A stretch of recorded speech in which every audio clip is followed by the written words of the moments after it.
我们一起来攻读。我姐妹们读单数节，弟兄们双数节，好吗？好。那姐妹们，我们一起攻读今天的圣经诗篇诗篇61篇1到8节。1节说：神啊，求你听我的呼求，侧耳听我的祷告。我心里发昏的时候，我要从地极求告你，求你领我到那比我更高的磐石。姐妹们，因为你做过我的避难所，做过我坚固台，脱离仇敌。我要永远住在你的帐幕里，我要活到在你翅膀下的隐秘处。神啊，你原是听了我所许的愿，你将产业赐给敬畏你名的人。你要加添王的寿数，他的罪必定到世世。他必永远坐在神面前，愿你预备慈爱和诚实保佑他。这样我要歌颂你的名，直到永远。好，天天还我所许的愿。讲到今天一节牧师讲到的题目是黑暗中的祈祷，请牧师。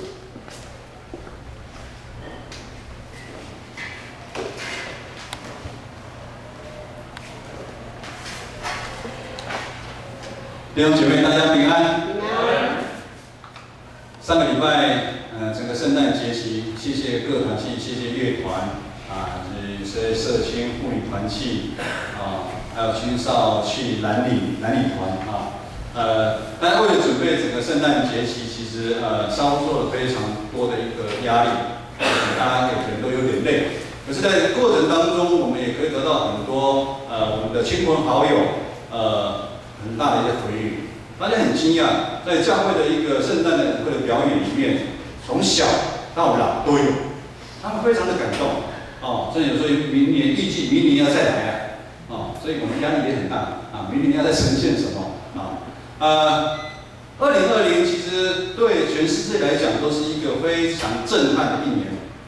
感谢神对建成教会的保守，我们看到其实苦难一直都在，也在我们很多的弟兄姐妹老老少少身上在呈现出来。但是我们也看到主的爱透过我们任何的肢体，我们带导，我们去陪伴，我们去关心，也让一些弟兄姐妹能够重新又站起来。也感谢神保守我们建成教会在财务上面，很多教会因为疫情的关系取消了实体礼拜，相对于整个奉献整个就掉下来。感谢神，我们奉献不但应该没有减少，反而会比去年更多，应该是这几年来最多的一年。我觉得上帝，当我们走在上帝的道路上面，其实上帝常常会超过我们所求所想，赏赐给我们。我们一起同心来祷告。天父上帝，我们满心感谢赞美你，愿你安慰的灵临到我们当中，有心灵忧伤、病痛的弟兄姐妹，我们亲自赐下安慰、医治、保守看顾，也让我们能够打开我们的心门，聆听你从天上来的话语，愿你的话语打开我们内心最深处的那道门，也让我们能够成为你爱的儿女，让我们能够在这世上做光做盐。祷告祈求奉靠耶稣基督的名求，阿门。弟兄姐妹，准备好迎接2021的没有？准备好了，请举手。这一队一定是准备好了吴国燕、新竹他们1月要结婚，来，大家掌声鼓励这个事上还要开心刚刮花的时候我看大家有点快，那个锅已经快烧起来了所以牧师帮我们烧一下烧一下，很开心，很开心他们2位当是牧师证婚讲道第一场，谢谢你们给我机会我希望我尽量减少讲告别式我告别式讲很多之前大概1个月平均讲1场，讲那个婚礼就不一样。准备好了没有？2020的武汉肺炎真的是震惊了全球，那个是一种从来没有人经历过的一种震撼。第1次世界大战、第2次世界大战，是一个让人们完全无能为力，不知道怎么办。因为武汉肺炎限制了国与国之间的来往，人与人之间的距离其实也变得有点远。好了，我们来讲，至少有一个口罩的距离嘛，有一个口罩的距离。许多人遭遇了很大的一个变化。感谢主，台湾也不能太开心。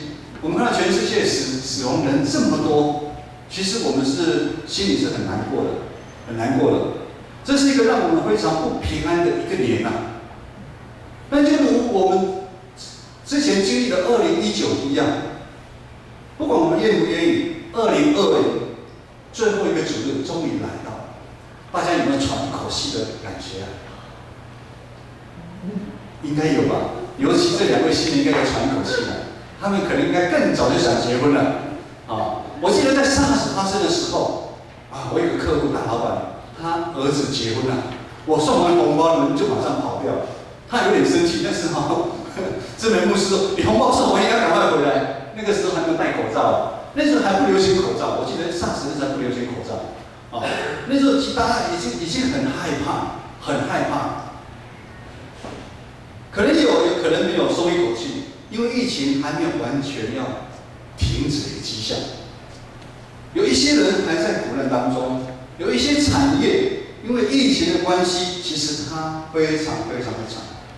我们周遭的亲朋好友，真是我们的同学，他们可能比如说在航空业或者在旅游业，其实冲击非常非常的大。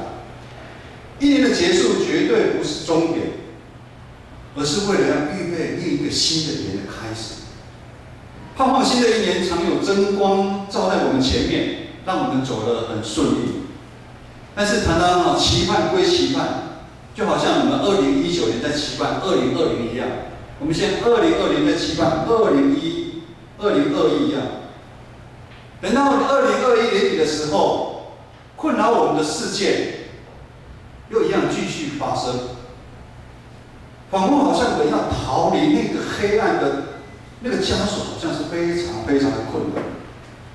时间一直在过，我们年纪一天一天在长，但是我们在信仰上的灵命却没办法同步的生长，同步的成长。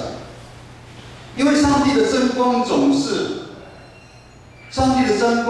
让我们内心那个罪性阻挡在门外，就好像电脑一样，有一道防火墙挡住了上帝到你的内心，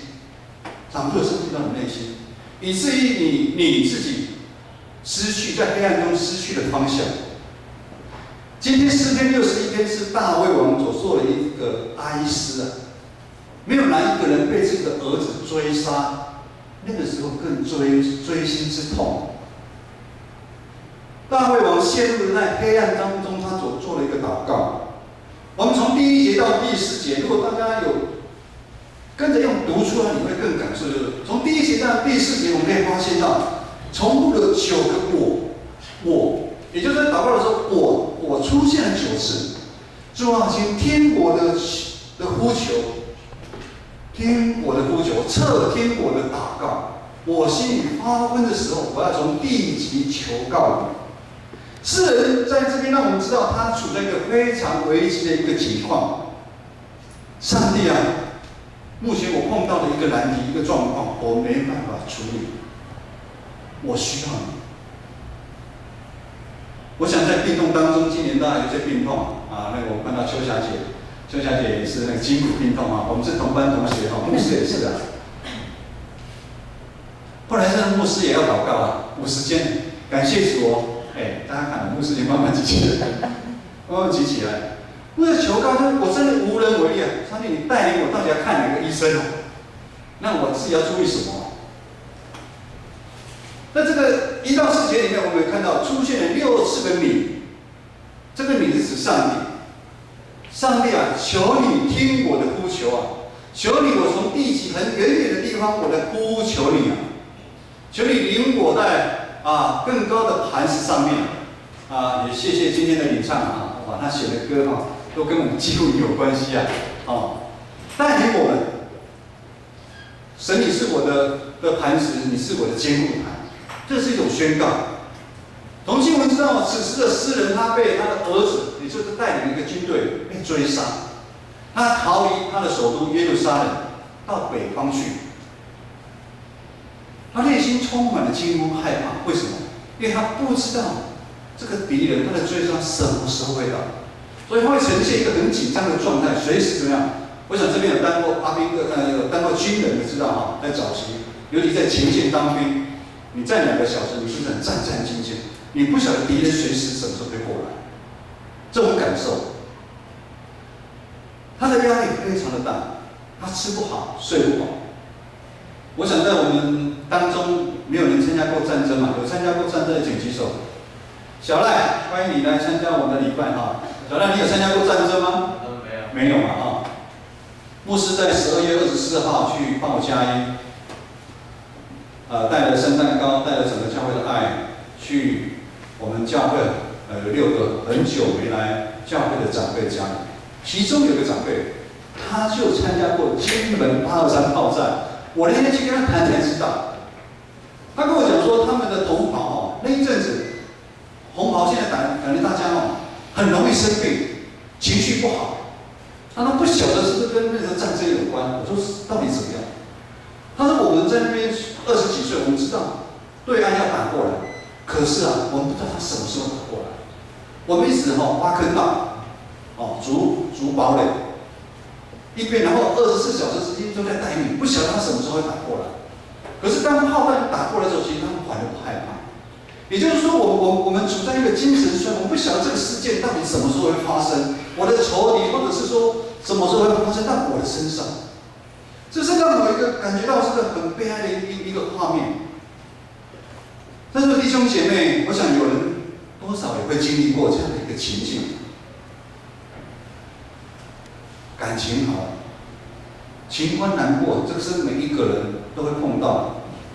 牧师也是一样，你可能在工作上面为了五斗米折腰，忍受老板的无理的谩骂；家庭当中长期的不和睦，甚至言语肢体的暴力，甚至手足的相残。牧师在就是12月24号，早上报佳音在下午，早上我先去保养我的车子，在那边我看了《商业周刊》有报道到张荣发航空公司，大家应该有印象吧？长荣航空他们的手足之争，从父亲走的时候，现在还在争。父亲走的时候是大房的孩子联手起来斗倒二房的，把他斗走。所以二房后来现在成立了新宇航空，大家知道吗？然后大房的3个孩子，现在老2跟老3联手起来，跟老大斗起来。手足的相残一直在上演，一直让我们的生命当中陷入在黑暗当中。有时候我们不明白，为什么生命当中会有苦难？为什么我们的生命常常有时就乱七八糟？为什么生命不能就只有光明面？那不是要多好？就像今天的天气，好不好？就是有阳光，这2天有阳光，它多好。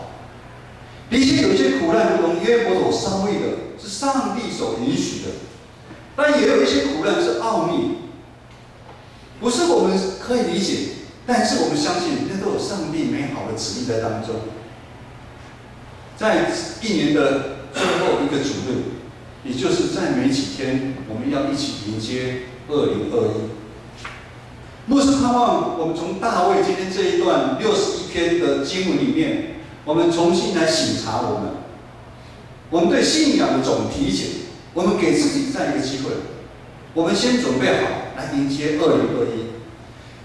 我们不要让我们的罪性阻碍我们，用狭隘的眼光去看待在这世界上，或者在你生命当中所发生的点点滴滴。罪性，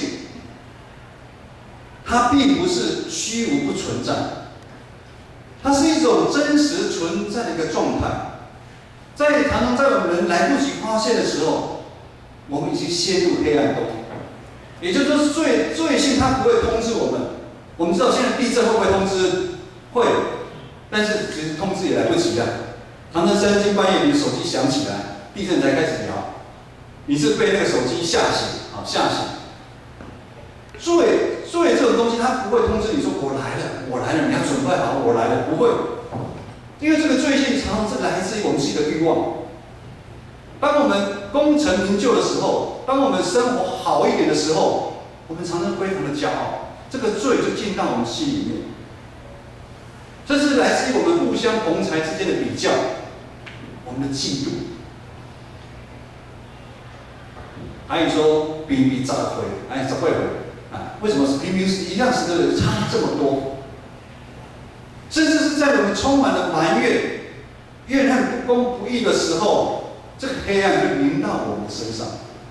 我们常常被罪带走，而我们不知道。我们常被罪带走，不知道，以至于我们的生命常常会觉得喜乐不起来。好的时候也没有很喜乐，坏的时候好像也没有很沉。而且常常许多莫名其妙的事情在发生，以至于我们对生命的优先顺序，在信仰上面，我们常常抓不到重点。我们不知道哪一个才是最重要的，以至于我们全部都散掉。我们如果抓住那个最重要的，其实纵使风浪再大，其实我们都可以安稳的往前面行。如今是一个充满罪性的一个时代。世界是这样，教会内不小心也是这样。这样的发生，其实让我们很烦恼。但是有神学家这么比喻，罪性好像黑暗的领导。我想弟兄姐妹常有在玩一个游戏，对不对？黑暗的领导，你们看吓一跳吗？我刚刚安排装脚，吓一跳。当黑暗的领导，让我们真害怕。你看现在简大哥就很黑暗，突然灯熄掉。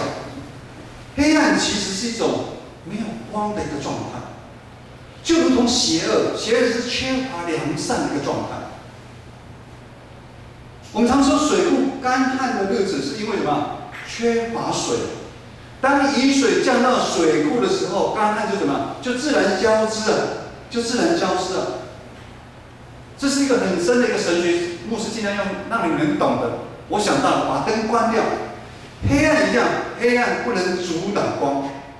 当光一到，来光到，当光到的时候，黑暗就必然怎么样？消失了。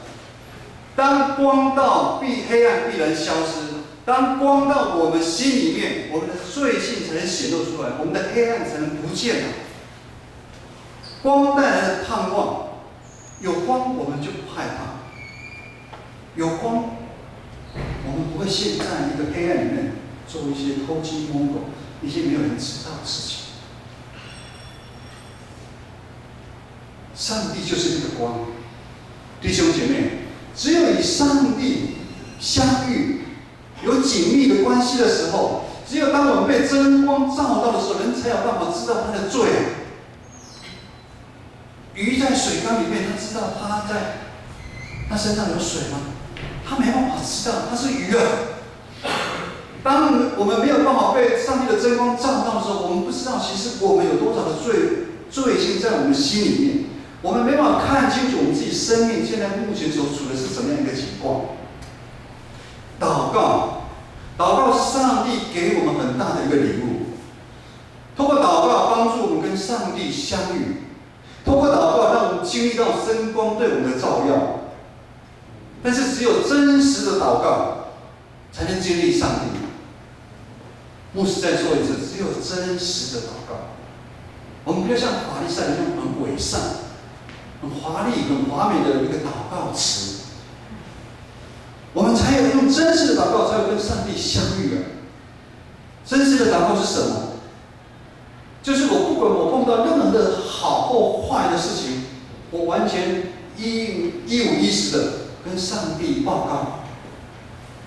我们只有是这样的一个真实跟上帝面对的时候，我们才能将我们内心那个道最困难的门最困难的心门打开。在祷告的过程当中，要改变的是谁？是对方吗？是其他人吗？不是。在祷告的过程当中，我们被改变。在祷告的过程当中，我们更认识了我们自己，而不是认识别人。也就是说，在祷告的当中，我们被认识，我们被改变，以至于我们可以像大卫一样，在上帝面前用这样的祷告，他在上帝面前，他剖开他的心，让上帝让他看，主啊，我现在让我儿子追杀，我现在面对到的情况是这样子，求你来查看。其实这并不容易。我们常碰到的困境是，我们对上帝常常有话说不出啊，我们也不习惯跟别人说。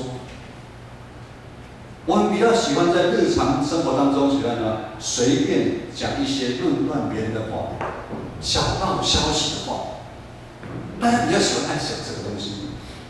我们不习惯跟上帝说话。祷告也让我们知道，祷告是以上帝为中心，绝对不是以人为中心。这是我们常常在犯的一个错误，就是说我们常常会以自己的为中心。上帝啊，我怎么样？上帝啊，我怎么样？当我们以自己为中心的时候，以自己的需要去祷告的时候，这样的信仰其实是非常非常的危险。就好像大卫，他被自己的儿子追杀。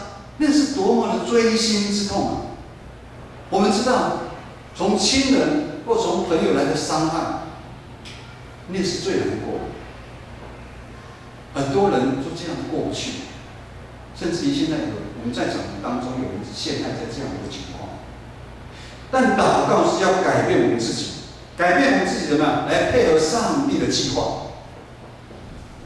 祷告不是我们要去控诉我们侵害我们追杀我们这个人，我们要求上帝去对付他怎么样？不是，我们祷告不是要去改变上帝，来命令上帝要怎么做，而是要改变不是要让上帝来配合我。如果这样的一个神明，就是有运功的神明，那也很恐怖了。我看你不开心，我就祷告上帝攻击你；你看我不开心，你就祷告上帝攻击我，那不是很恐怖吗？当然觉得很恐怖。那牧师18年前以前的信仰，我就是这样子。我认为我的神是一个有应功，他应该有求必应，要引于我。就好像我们要听某电台频率的电台啊，比如爱乐电台，我们一定要搜寻电台，我们要把它频率转到那个电台，我们才听得到。祷告也是这样，祷告其实它是在帮助我们调整我们的心怀意念，让我们的频道频率能跟上帝对得到。这是很不容易的。有一个笑话这么说：祷告归祷告，意思说我们祷告的过程当中，我们是拿上帝来替我们背书，但是我其实已经想好我要怎么做，我已经想好要怎么做。牧师用个例子，主啊，我想要往东，因为我觉得东边那个看起来好美好，主啊，求你来成全我。但是上帝说，某人往东那个方向看起来很美好，可是陷阱很多，你要往西走。你虽然要走过很多的高山低谷，但是那是一条安全的道路。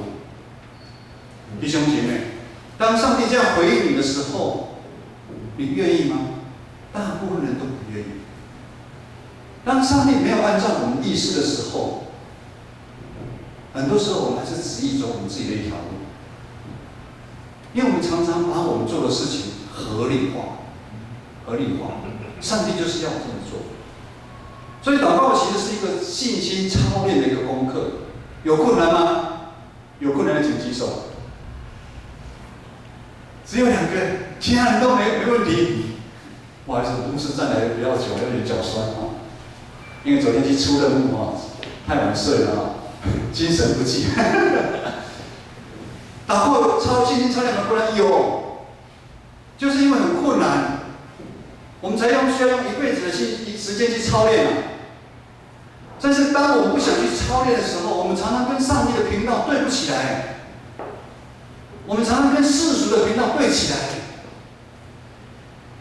上帝跟马门，上帝讲得很清楚，上帝跟马门，你指的2选1。但是常常你会合理化你的一些想法。你像是一节牧师去读神学院，要读的时候的一个信心的一个操练。这过程当中，其实我还是很多的老我想要往东，可是上帝说你要往西去走。这是一个很难操练的一个课程。神学院里面有分成来，刚好这边很多年轻人神学院有分成道授跟文学硕士文学硕士就跟一般的研究所一样，读2年，读完就没事了你就可以继续是拿一个文凭然后就去工作。道学硕士就是你读完之后，你就是主要是要牧会牧会都读1年。那文学硕士也有，是一般大学硕士第1年没考上了你先读文学硕士教授们学校观察你留下查看，可以的话你再插班考上来到道学硕士。7年前牧师把公司放下，全职去读神学院，可是放榜的那一天，竟然录取的是文学硕士。我非常的惊讶，我到底有哪里不如人吗？上帝，你为什么要这样子对我？我不去读了，我真的在过程中，我真的跟上帝祷告，我真的很不开心，很不开心，你这样对待。在过程当中，我问知梅牧师的意见，你们知道之前知梅牧师怎么回答吗？孩子们可能都不知道。大学，知梅牧师会怎么回答我？我不想去读了，太看不起人了嘛。随便讲一下你先不要讲婷妮配合我一下，婷妮。那是你与神的关系。那是你与神的关系。知梅牧师很狠，你自己决定，你自己决定。哇！我想他说，如果说他心疼我，你就不要。我想我当下马上不要，因为讲实在话，那时候我爱世界，其实爱去读神学院，那个比例其实是很重的。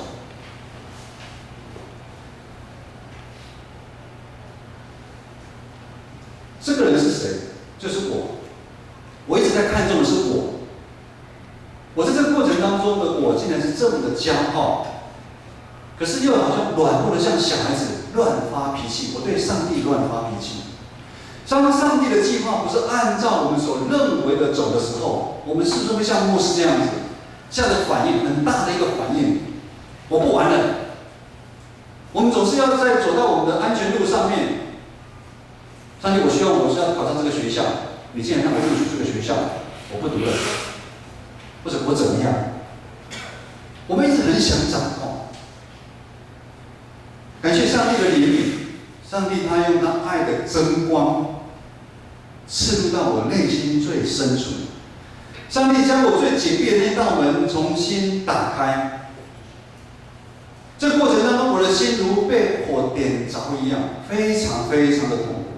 圣灵在这个过程当中，让我看到我许许多多的骄傲，也看到我很多很多的软弱，也看到一直以来，就如刚在领境上，我一直依靠着我自己的能力在过日子。其实我活得非常非常的辛苦。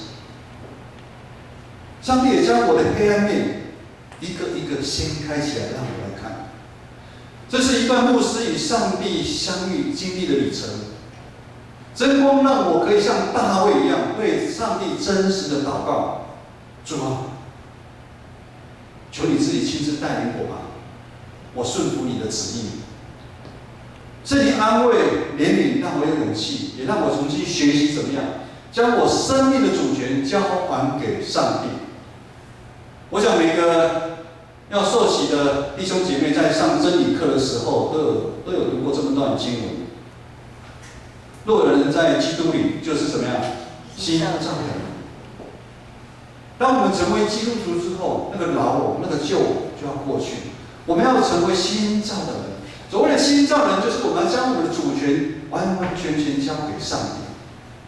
当我在做这样如此的转变的时候，这个我在我身上的这个我，很强烈的这个我不见了。我现在身上的我不见，只有上帝在我的身上，基督在我的身上。过去因为罪性，这个罪就好像一条很深深的把这两边分开一样，分开了我跟上帝的关系。当我和上帝的关系没有亲密的关系的时候，我就很容易偏离了目标，失去了方向。而这个罪性也让我失去了一个悔改的一个力量。基督徒有两个法宝非常的重要，第一个祷告之外就是悔改。基督徒很重要，基督徒常常会悔改。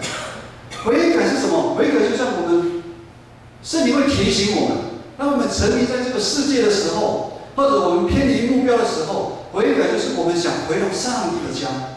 我们想回到，因为我们是属于上帝。悔改就是我们想回到上帝的家。悔改就是方向做一个调整，才会偏离目标越来越远。悔改就是转身，180度的转身，180度的转身，归向上帝，然后做一个选择。这个是我们2021年我们要选择的。我们要选择从罪恶的道路当中归向上帝的恩典的路，从自我中心的路改成以上帝为中心旨意的道路。这两条路我们要去做一个选择。弟兄姐妹，最后就从今天的经文第5节，我们一起来读一遍。今天的经文第5节，我们一起来这个也是我们2020年大家跟牧师一起在这个礼拜堂，我们一起读了最后一段经文。来，请神啊，你是听了我所许的愿，你将产业赐给敬畏你的人。好，1节而已。你刚罗梅课也没了，1节就好了。敬畏是什么？敬畏你的人，敬畏你就是遵守上帝约定的人，也就是想走上帝那条路。不是刚讲想走上帝的那条路的。在座的我们每一个人，不管你现在是慕道友，或者你是已经受洗的，我想我们都是愿意走上帝那条路，我们才会来这边做礼拜。上帝所赐的产业是什么？这个产业不是我们常所说的荣华富贵、金银财宝。上帝所赐的产业是什么？与上帝同在，与上帝同在。这个奖赏是最棒的，就是与上帝同在，与上帝同在的美好。意思就是说，愿意走上帝路的人，上帝就会跟他怎么样？同在。我们这个是数学问题吗？愿意走在上帝路上的人，上帝就与他怎么样？同在。跟上帝同在的人就会怎么样？有光跟他同在，光就会在他身上显现，而这光就是圣子耶稣基督。当一个信仰群体愿意学习耶稣背十字架牺牲的一个精神，行公义、好怜悯，这样的一个信仰群体就会渐渐成为一个向往光的一个信仰群体。因为知道有光是如此的一个美好。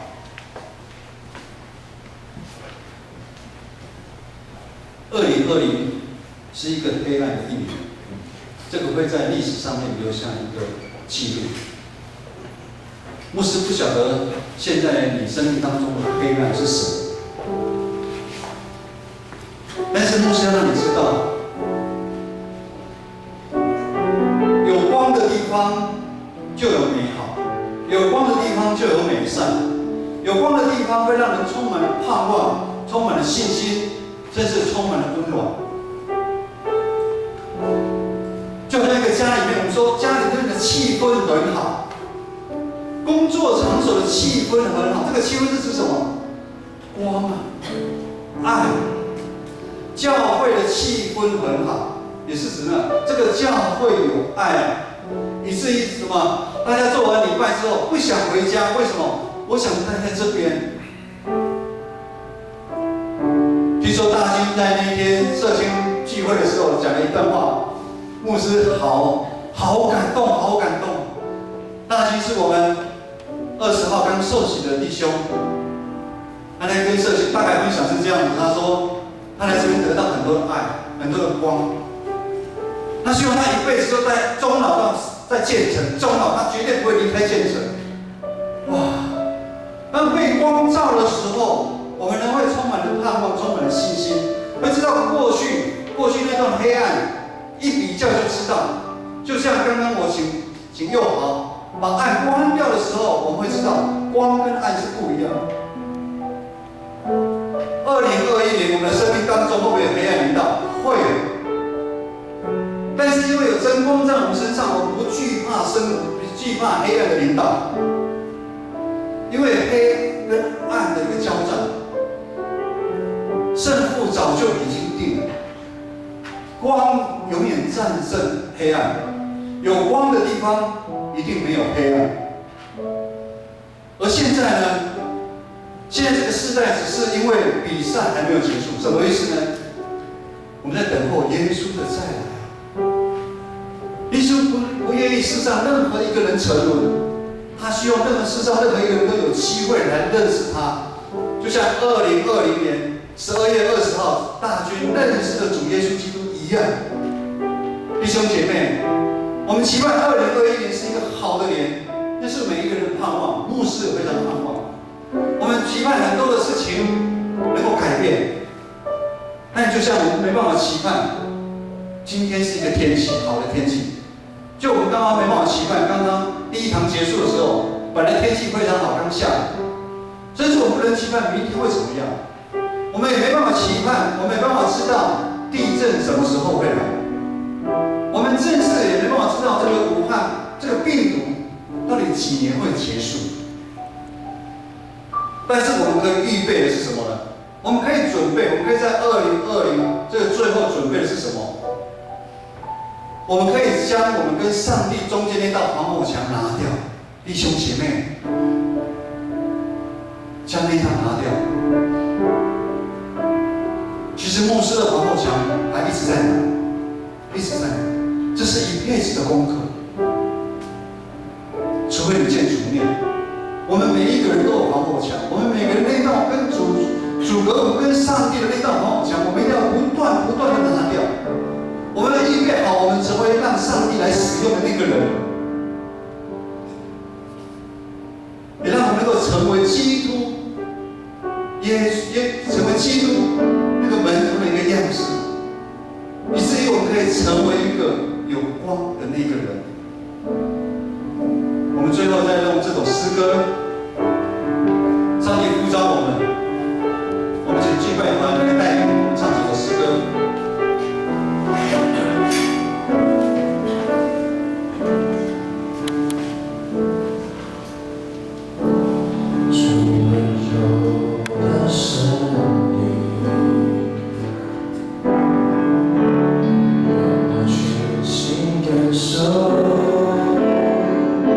渗透我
敬拜，无论遭遇何时，依然扬声歌唱，在呼召我之处，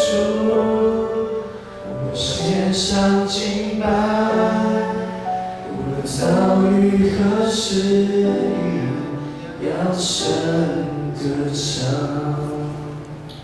各位弟兄姐妹，各位弟兄姐妹，牧师不晓得你现在目前遭受怎么样的一个情况，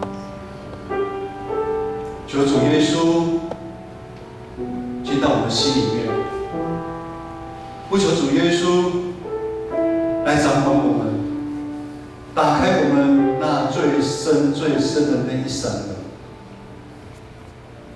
求主耶稣来到我们心里面。医治我们那个最深最深我们的仇恨，